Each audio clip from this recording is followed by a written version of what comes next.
I knew that you thought some of you may melt, but thanks for braving the rain. Hey, we're in the middle of this series, Life Hack. This is gonna be. Let me move this, okay? We're in a series, Life Hack, and we're right in the middle of it. This is a message that today that it's probably has the potential to be the most powerful out of all of these that we're going to talk about today. And I'm not surprised to see it kind of like it is, because anytime you get something like this that has the potential to kind of deeply change lives and to deeply change relationships, I think what happens is that the enemy's going to play into it as much as he can to try to interfere with it, to try to upset it, to try to upset the apple cart. You understand what I'm saying?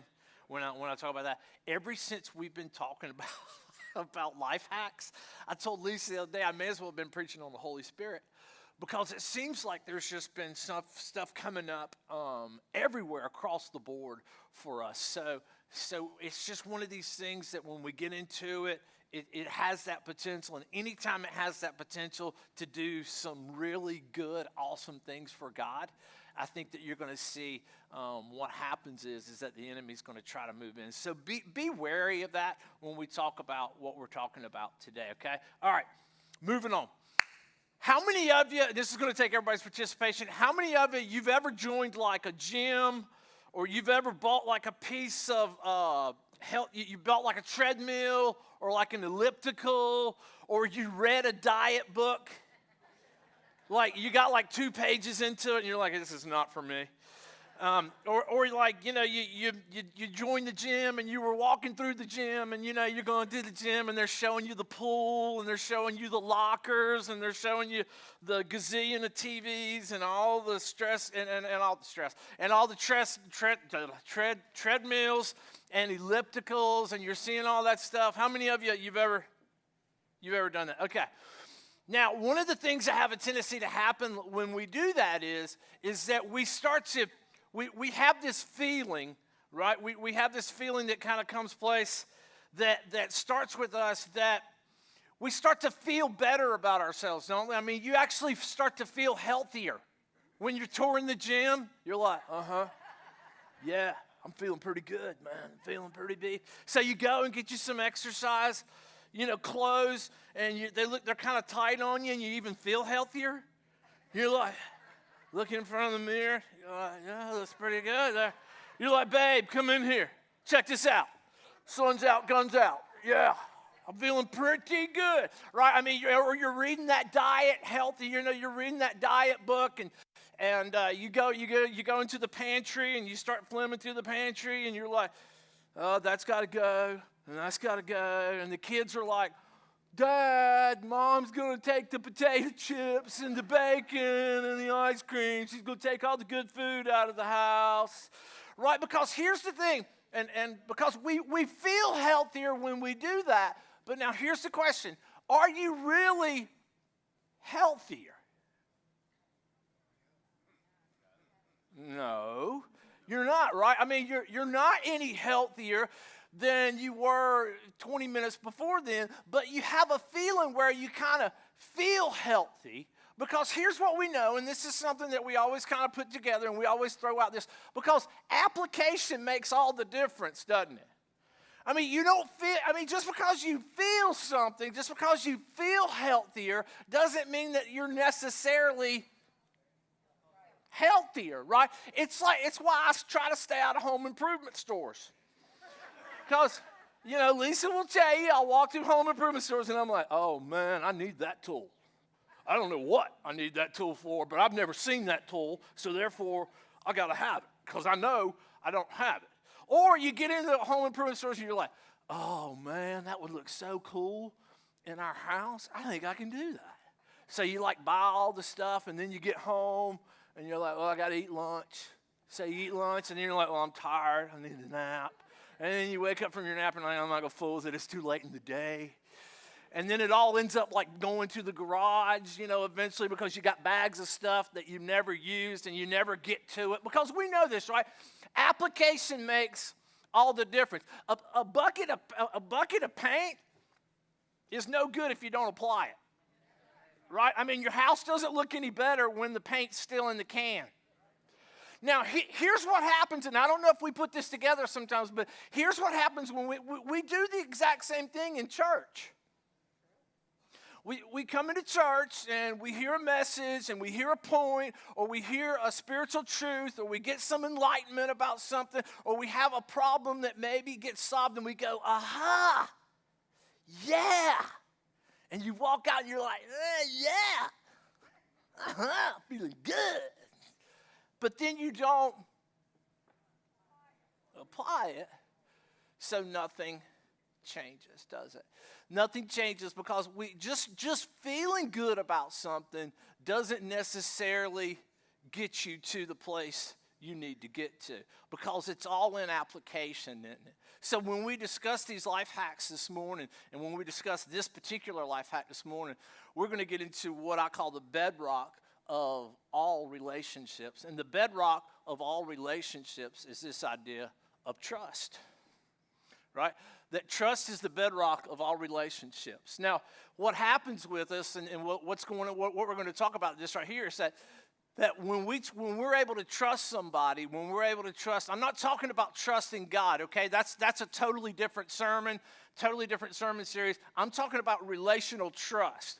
I'm talking about relational trust between spouses, relational trust between you and your kids, relational trust between you and your coworkers, relational trust between you and your neighbors, whatever kind of relationships we're dealing with. We're going to talk about trust, and we're going to talk about the life hack about how can you get to the point in your life to where you really start to trust on a deeper level.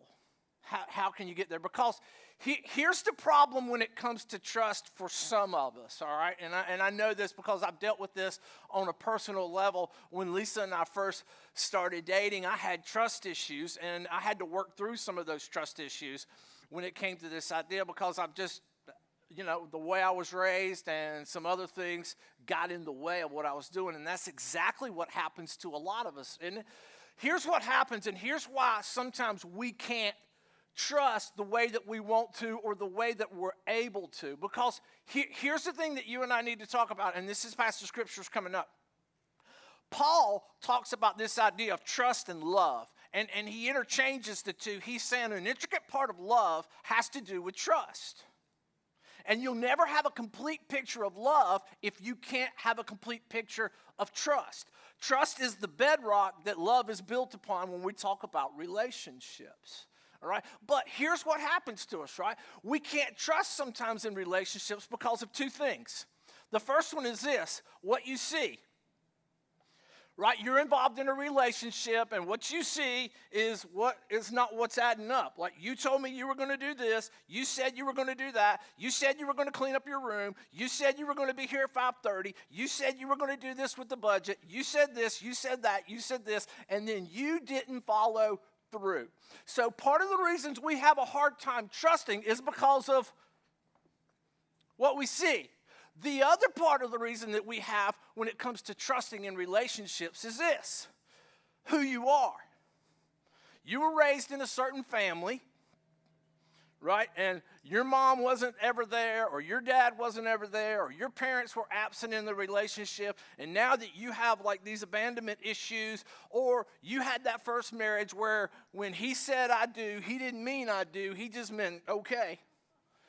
Or she just meant okay, or you got burned by that particular boss, or you got burned by your best friend when you were back in middle school, or you got burned in high school, or you saw your parents get burned at church, or you got burned at a church, and you got burned in a certain relationship or something. And now, listen, that's just kind of who you are. You just kind of hold people at an arm's length. You don't trust people until they earn your trust. And that's who you are. Now, here's the thing about this particular thing about who you are and why it plays into so much about what we're going to talk about today.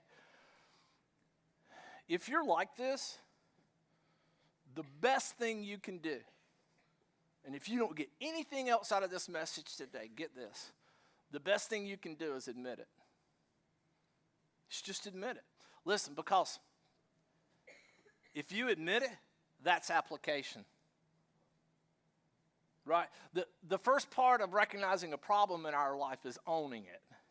It's taking responsibility for it. Listen, it's not saying that it's your fault. It's saying, I'm that way. I'm that way. I have a hard time trusting people. I have a hard time trusting my husband. I have a hard time trusting my spouse. I have a hard time trusting my kids, or I have a hard time trusting my boss, or there's this particular relationship in my life. I just have a hard time trusting. And the best thing that you can do is own it and say, you know what? I'm that way. And I know I'm that way. I struggle with it. I wish I wasn't that way, but, here's why I'm that way. And you just, boom. But you admit you're that way. Now, here's what happens when we talk about this particular issue, when we talk about this life hack today, okay? And Paul's going to get into it when we talk about it. We're going to be in 1 Corinthians 13, which is called the what chapter? It's called the love chapter. Paul's going to get into it. This may be particularly hard for you. Now, the reason it's hard for you is because you have trust issues, you have insecurity issues, or wherever you're at with it, but you struggle with this particular thing, and this is going to be hard for you to apply to your life. But now, let me say this, all right? This is where real Christianity, this is where the rubber hits the road. This is where applicational Christianity hits. And listen, yeah, it's hard. Real applicational Christianity is hard. It's going to be hard. But listen, good, solid relationships are worth it. It's worth it. And listen, you're worth it. Because what we're doing here and what we're trying to do here is build character. Is build character in you. And to say, you know what? This is applicational stuff, and it's not easy. Listen, if you ever hear anybody saying Christianity is the easy thing, just tell them to try to do this, what we're getting ready to talk about today. Now, here's where Paul picks up the conversation, and Paul's talking about this idea of love. And as he gets into this idea of love, he says, I really need to help describe it for people, because so many times we get a weird version of love, or we get a Hollywood version of love, or we get a fantasy idea of love. But Paul says, here's what love is, and I'm getting ready to describe it to you in a lot of different words, but he hits on 4 different points that we're going to talk about today. All right, but here's how he sets it up. He says, love is patient. Love is kind. It does not envy. It does not boast. And then he goes on to say, it is not proud. Moves on. It does not dishonor others. It is not self-seeking. It is not easily angered. And it keeps no record of wrongs. Meaning that, you ever met anybody that has like a mental file cabinet? And you say something and they go, well, let me tell you what. December 25th, 2010, you gave me an air freshener from the gas station for Christmas. And I gave you a $50 Starbucks card. And you're like, it was pine scented. So not matter, So. And they're like, yeah, that's what you did. I mean, you ever met anybody that has a mental file cabinet and they can bring, or it's like a 3x5 card, they can bring up anything and everything you've ever done wrong, and they're willing to kind of whip it out at any particular time. Go, December 25th, air freshener. So, that's what Paul is saying is he's saying, listen, love doesn't do that. He's saying love doesn't do that. Then he goes on and says this. Love does not delight in evil, but it rejoices with the truth. Now, Paul's talking about evil, and he's talking about truth in general here. What he's saying is this. He's saying that love doesn't look for things that go wrong. Love looks for things that go right. Right? Love isn't suspicious in the point of time where it's always trying to say, aha, I got you. I knew you couldn't do that. I knew you were lying. I knew you did this. I know you did that. And I know you didn't clip your, and I know you didn't do this. He's saying love doesn't do that. What love does is love doesn't look for things that go wrong. Love looks for things that go right.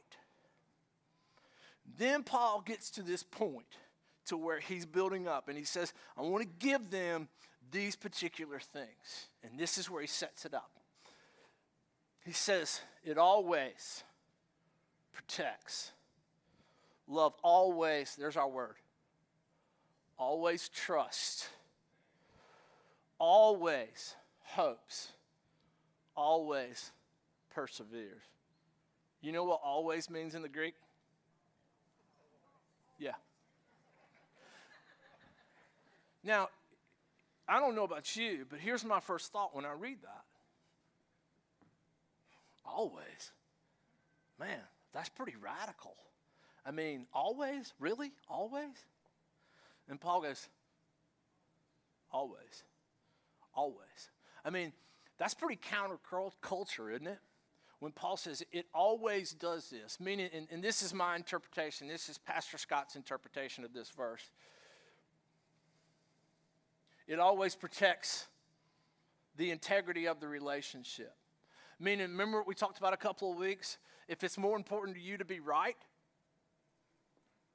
and you have to win at all cost, then what will happen is relationships will suffer in your life, right? And it gets to the point to where you have to protect the integrity of the relationship. And this is what Paul is talking about. The next one is this, where he says it always trusts, meaning that I'm always going to trust the other one. The next thing is this, well, how do you do that? We're going to talk about that in a minute. How in the world do you always trust somebody? Okay, here's what else, this is my next one, always hopes. It means it's always hoping for the best of things. It's always hoping for the best of things. Then the last one is this, it always perseveres to the point of never giving up.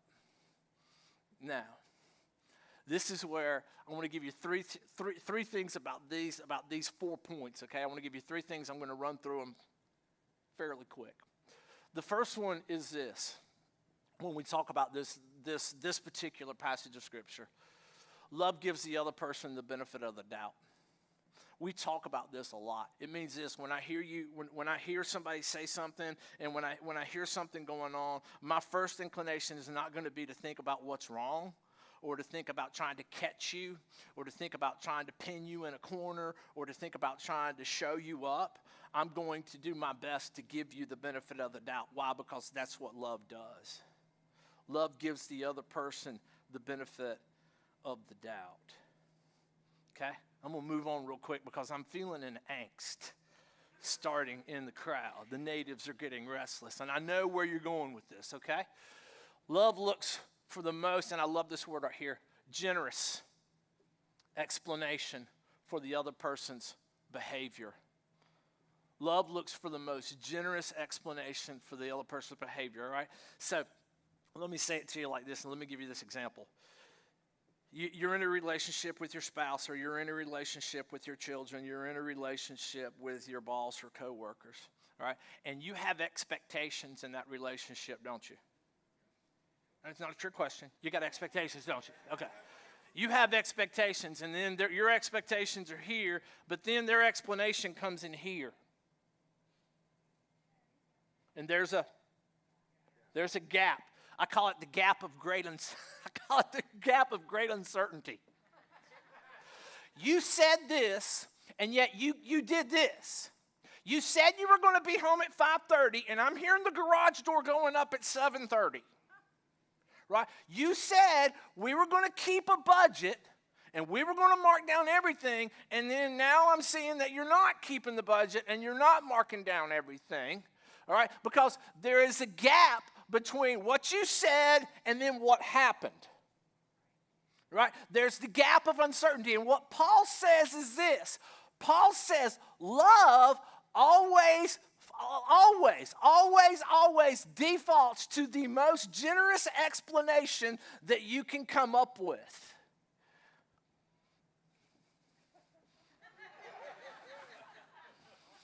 And people are doing this. Man, if I could come up there, I'd totally blow this sermon up.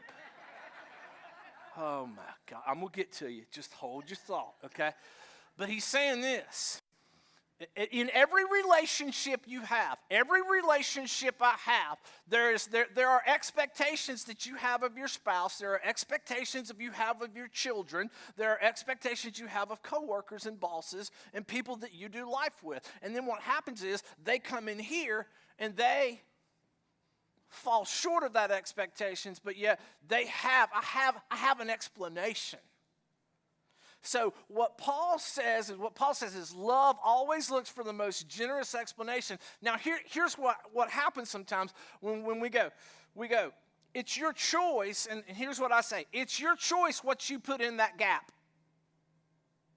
It is always 100% your choice what you put in that gap. And here's what we say, no, it's not.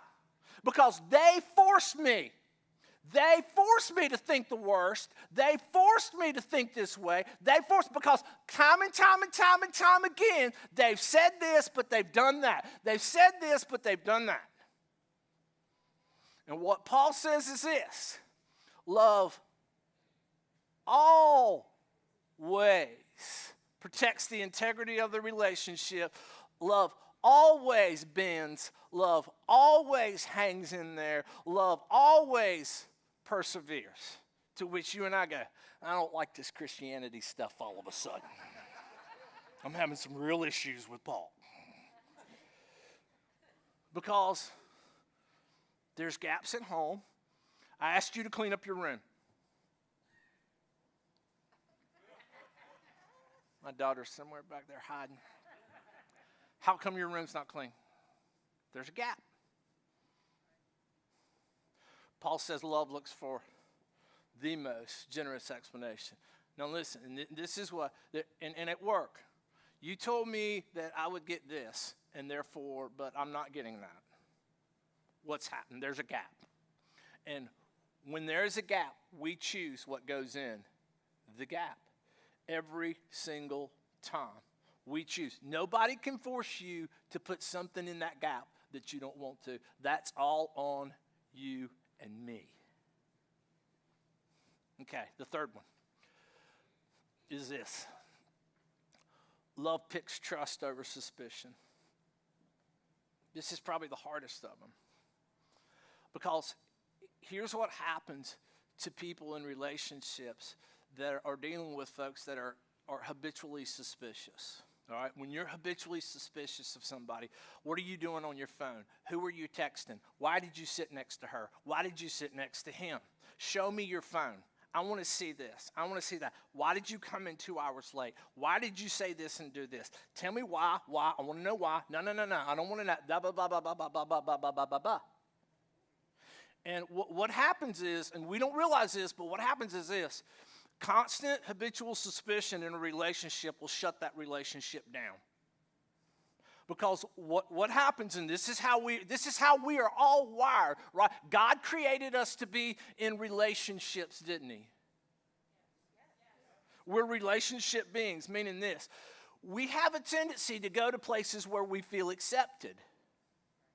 In relationships, in environments, in churches. Sometimes people go to churches because they felt what? They felt accepted when they've walked in. It felt warm. It felt friendly. It felt inviting to me. And I felt like I was just one of the gang. And I knew that from right from the beginning that this was going to be our church because we felt so accepted. And the same thing works with relationships. But what happens to us is this. If we're not careful, if we choose suspicion over choosing love, then what happens is this. We're choosing don't miss this part, whether we're even right. I'm going to be suspicious because they've lied to me time and time again. Even if you're right about that, by choosing suspicion, we're choosing to shut that relationship down. It works against us when we choose suspicion over love. Man, I'm feeling the tension. This is great. Okay, what I mean by that is this, and this is so important. You can never go wrong by trusting somebody. Because what you're communicating to that particular person is this. I trust you. The door's open. The door's open. I'm not going to choose suspicion. I'm going to choose trust. I'm going to choose to trust you in this thing. I know that you may have lied to me before. I know that I may have reasons not to trust you, but I'm going to trust you because Paul says that love always trusts. Now, you can't get around that. There's no little clause that says, with the exception of your ex-husband or with the exception of your ex-wife. What it says here is it says it always trusts. Think about it this way. If you have a relationship and you want it to get better, if you want to figure out somebody's trustworthy or not, how do you do it? You start to trust them. Right? It's like this. I've never heard anybody say, well, at work it was just absolutely terrible. Everybody was suspicious of everybody else and everything was just going crazy. So you know what we did? We did nothing. And it got so much better. I mean, everything was like great. Or, like in your marriage, we were at each other like rabid wolverines. So you know what we did? We just chose to not talk about it. And we just ignored it. And we're gold now. Everything's better. Like, nobody has ever said that ever.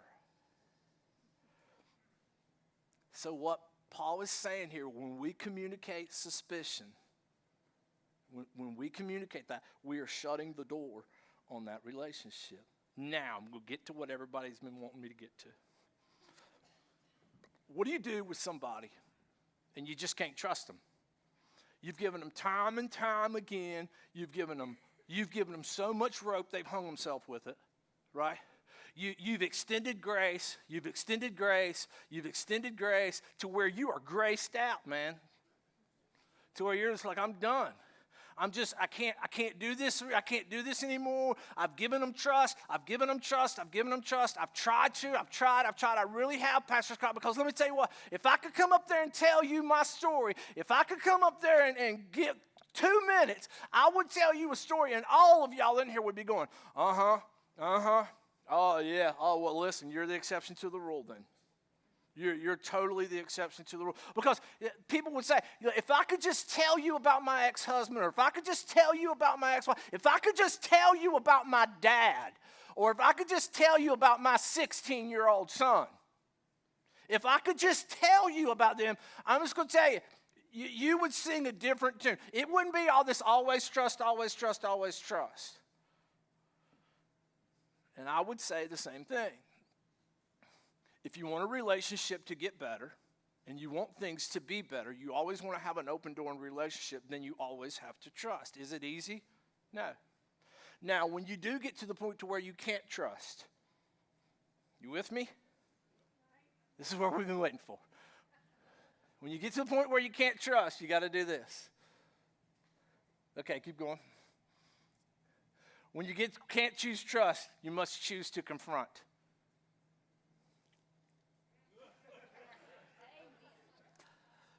Right? When you get to the point to where I've trusted, they've abused it, they've lied, they've walked over it, I can't get to this point, can't get to this point. So here's what I got to do. I got to confront. If there's a gap, sorry about that. If there's a gap about what I'm expecting and where they're coming in, if I can't trust anymore, if I can't give the most generous explanation for their behavior, then I need to confront them. But here's what happens. This is just with me. I'm sure it's not with you. We don't talk to them. We talk about them. We don't go to them and confront. We gossip. We don't talk to it. We talk about it. And even if we don't gossip to somebody else, we end up having these like imaginary conversations with ourselves, don't we? It's like, I'll tell you what, I've told that kid 100 times. If I've told that kid 100 times to clean up that room, I've told him 1,000 times to clean up that room. And I go up in that room, and there it is. It just looks like two tornadoes had a party in a fraternity house, It just looks trash. I'm not paying for this. I am not paying for this. I'm telling you what, when that kid gets home, she's going to get the riot act. Or it's like, your husband's supposed to be home at 5:30, and he comes in at 7:30, and he acts like nothing's wrong. You told me 5:30, and now there's a gap. There's a gap because you come sashaying in here at 7:30 acting like there is nothing wrong. Right? And I'm here to tell you there's a bunch wrong. And like, here's, see if this is right, conversation. He comes in and goes, what's the matter? Nothing. What's the matter? Nothing. How's your dinner? Well, are you sure there's nothing wrong? Because it sure seems like there's something wrong. I said nothing's wrong and nothing is wrong.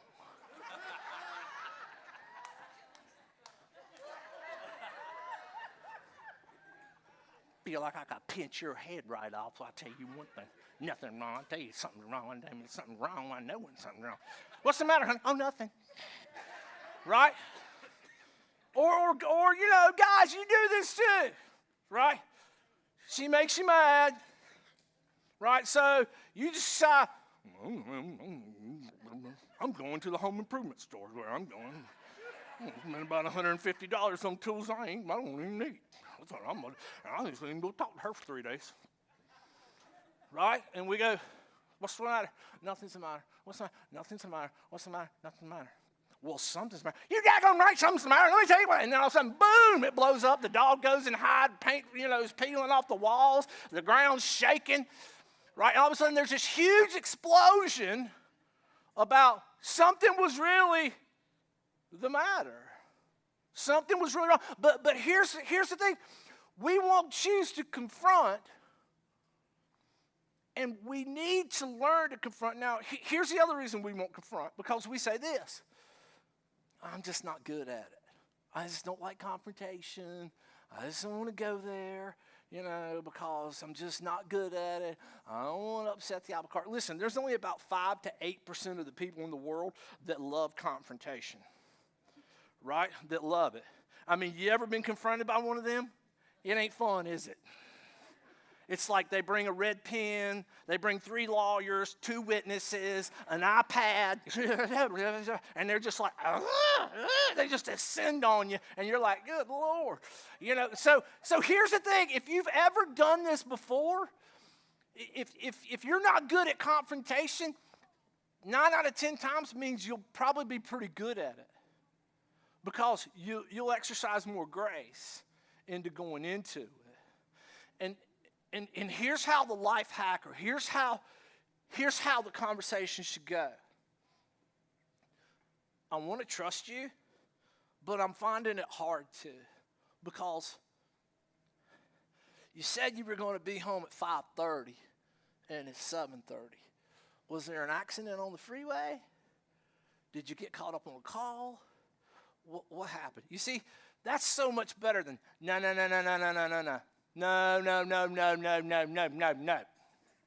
Or that's so much better than nothing's wrong. Nothing's wrong. Nothing's wrong. That's so much better than that. It's like, I want to trust you, but I'm having a hard time. Help me. I'm looking for a generous explanation. Help me find it right here.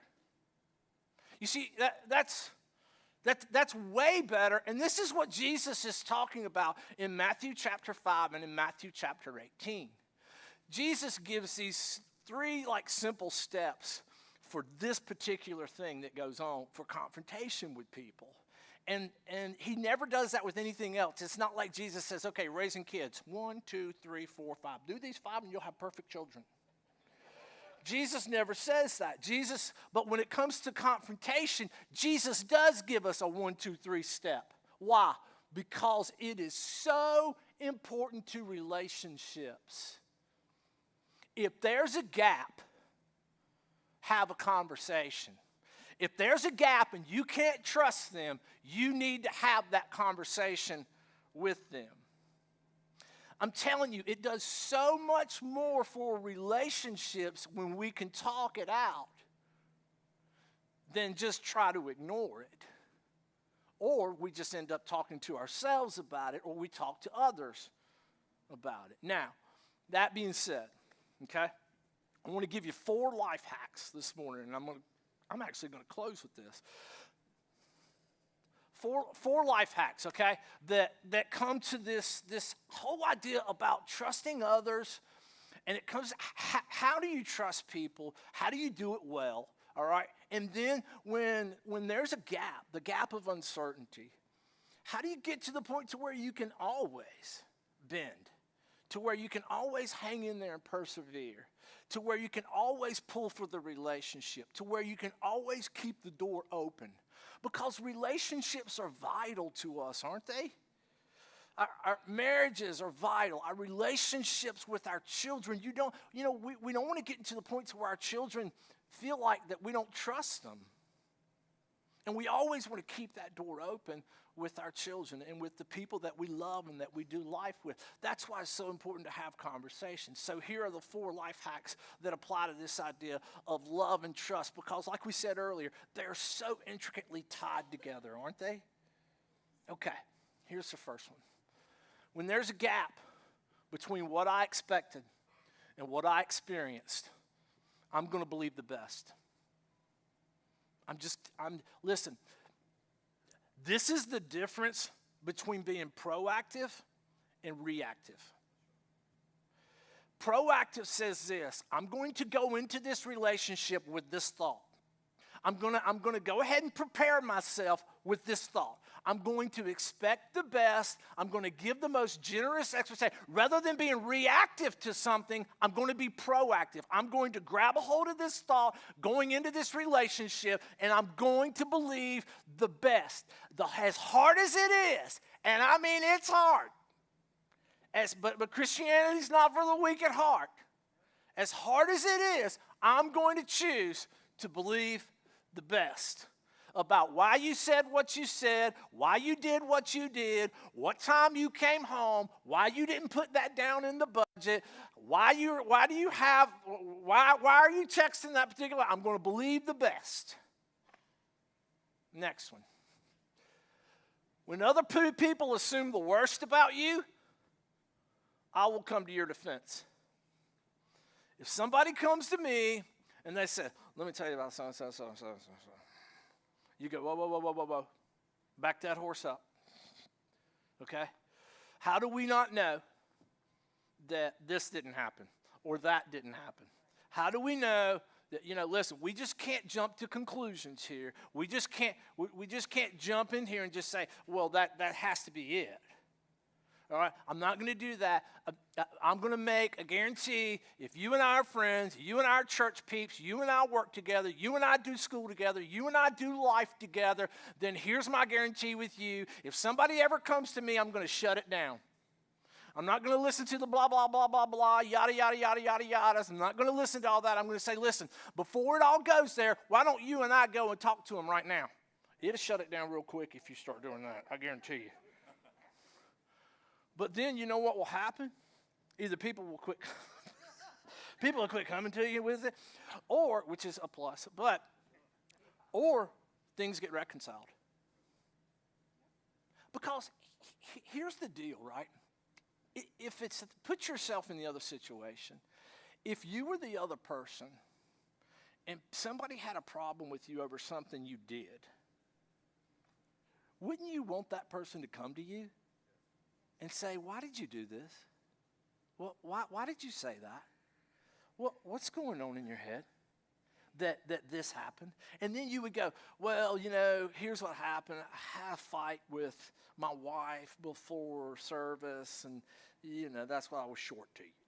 That's why I didn't say hey to you. Or people will say, I'm never going back to that church. That pastor walked right by me and didn't even say hey.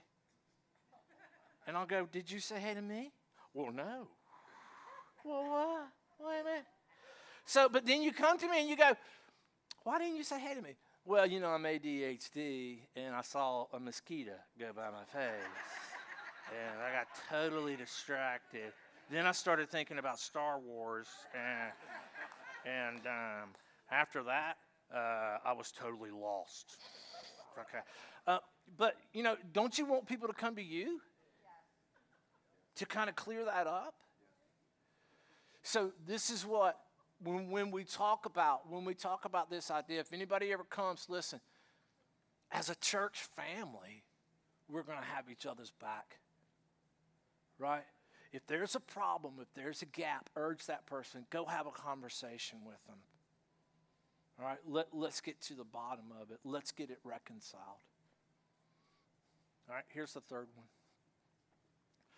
If what I experience begins to erode my trust, I'm going to come to you directly. As hard as it is, and I don't like confrontation, and I'm not into all that, man, I'm going to come to you. I'm going to try to come to you as gracefully as I can. I'm going to try to come to you out of love. I'm going to try to come to you out of truth. I'm going to come to you not accusing you, but saying, listen, here's what I see, or here's what I saw, or here's what I heard. What's happening here? Because there's a gap. And I don't want to fill it full of junk. I want to fill it full of love. I want to fill it full of trust, because love bends, because love trusts, because love perseveres. And I love you, and I want our relationship to work. So if I have a problem with the gap, I'm going to come to you. And here's the last one. When you confront me about the gaps I have created, and I will create some, because I'm human, and the last time I checked, you were too. Right, listen, we're all going to create gaps, aren't we? I mean, you can't help it. You do life with people. You're going to say things, you're going to do things where you create gaps. But I assure you, when you come to me, I'm going to tell you the truth. Yeah, I did it. Yeah, you know what? It wasn't my best moment. I'm sorry. I said it. I was mad at something else, but I took it out on you. That's on me. I'm sorry. I shouldn't have said it. It was off the cuff. It was mean. It was ill-intended, and I'm sorry you were in the way of that. Or, yeah, I assumed the worst. I shouldn't have assumed the worst, but I did. Now,